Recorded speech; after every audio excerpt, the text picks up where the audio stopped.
donor darah. Simak penjelasan dari kami.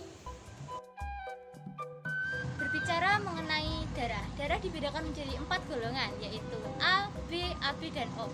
Lalu kita akan membahas tentang fungsi-fungsi darah. Yang pertama ada mengangkut oksigen dari paru-paru menuju ke sel-sel tubuh. Yang kedua ada mengangkut karbon dioksida dari sel-sel tubuh menuju ke paru-paru lalu dikeluarkan.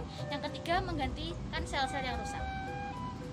Lalu jika seseorang mengalami kecelakaan atau sakit yang menyebabkan kekurangan darah, maka diperlukanlah transfusi darah. Nah, itu yang menyebabkan dilakukannya donor darah. Lalu kita akan membahas tentang apakah donor darah itu, bagaimana syarat-syarat orang bisa melakukan donor darah, apa manfaat donor darah bagi tubuh, dan prosedur apa yang dilakukan untuk kita bisa mendonor darah. Yang pertama, donor darah adalah menyumbangkan darah untuk tujuan transfusi darah. Transfusi darah merupakan proses pemindahan darah dari seseorang yang sehat dan memenuhi persyaratan ke orang yang sedang membutuhkan. Donor darah sendiri itu dibedakan menjadi dua. Ada yang pertama, donor darah sukarela atau DDS. Adalah seseorang mendonorkan darah tanpa dia tahu untuk siapa darah itu didonorkan. Dan yang kedua ada donor darah pengganti atau DDP, yaitu seseorang dimintai untuk mendonorkan darahnya untuk seseorang yang dia kenal. Perlu diingat ya teman-teman, donor darah itu sudah melakukan pengecekan bahwa yang mendonorkan darah itu tidak memiliki penyakit yang menular seperti HIV/AIDS, sifilis atau hepatitis. Setelah itu darah disimpan menunggu untuk digunakan. Syarat-syarat donor darah ada 7, yaitu yang pertama adalah wanita atau laki-laki yang berusia 18-60 tahun. Yang kedua adalah sehat jasmani dan rohani berdasarkan hasil pemeriksaan dokter. Yang ketiga adalah berat badan minimal 45 kg.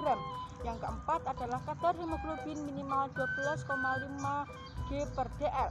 Yang kelima adalah tekanan darah sistolik 100 sampai 180 mm per Hg dan diastolik 50 sampai 100 mm per Hg. Yang keenam, tidak menderita penyakit yang kronis, misalnya HIV/AIDS, paru-paru, jantung, kencing manis, penyakit kulit kronis, dan yang lain-lainnya.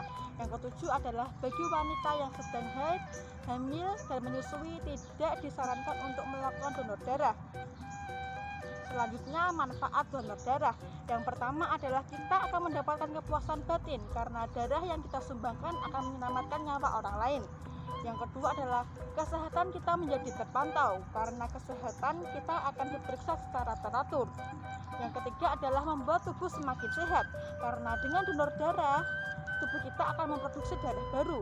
Yang keempat, dapat bergabung dalam organisasi PMI ataupun organisasi kemanusiaan yang lainnya.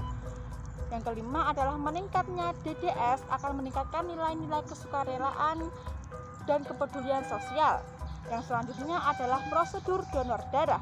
Yang pertama adalah calon pendonor darah datang ke UTD atau unit transfusi darah PMI. Yang kedua adalah calon donor darah mengisi formulir yang berisi tentang identitas dan riwayat kesehatan. Yang ketiga adalah petugas mengecek kesehatan calon donor darah sesuai dengan syarat-syarat yang telah ditentukan. Yang keempat adalah ATD atau asisten transfusi darah yang terampil dan berpengalaman mengambil darah calon pendonor darah sehingga proses berlangsung dengan cepat dan aman. Yang kelima adalah calon donor darah mendapatkan kartu anggota donor darah yang berarti pemilik kartu sudah melakukan donor darah.